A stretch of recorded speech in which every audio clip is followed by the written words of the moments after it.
Welcome back to Top Repairs. Today's topic, I'm going to show you guys how to fix P0075 intake valve control circuit for bank number 1. If you're getting P0075, it means that the oil control valve or the variable valve timing solenoid is bad. To locate the oil control valve or variable valve timing solenoid, it is going to be located directly on the cylinder head. It's either going to be mounted on the front end like this for one of the bank, or it's going to be mounted on the back end of the cylinder head for another bank.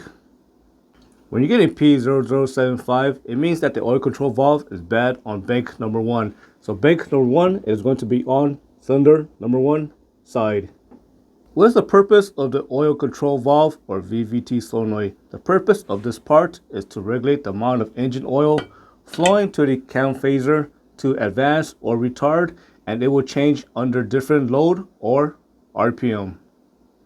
Before changing the VVT solenoid or oil control valve, I always check engine oil level. If engine oil level is low, the oil control valve or VVT solenoid cannot work properly.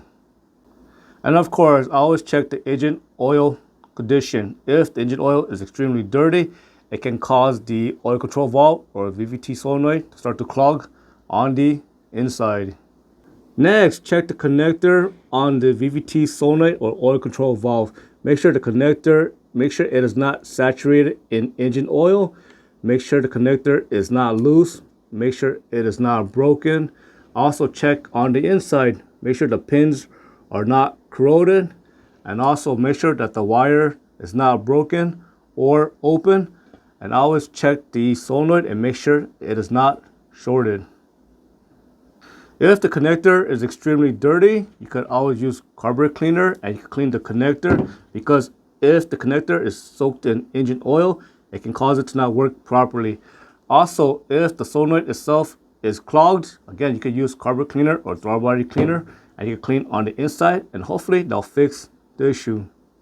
When the oil control valve or VVT solenoid start to fail, you're going to notice the following symptom. You're going to notice poor gas mileage.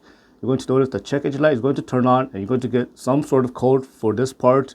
You're going to notice hesitation when accelerating, and so on. And if you start to hear some sort of noise coming from the top end of the engine, such as rattling noise, that could be a sign that the VVT solenoid or the oil control valve is not working properly. When changing this part, I always check the O-ring on it. Make sure the O-ring is not brittle or cracked. If it is brittle or cracked, make sure to replace it, because if the O-ring is bad, it can cause oil to leak out of that area, and oil will end up on the connector and wires. I hope you found that lesson useful. As always, thank you for watching and subscribe to Top 5 Auto Repairs.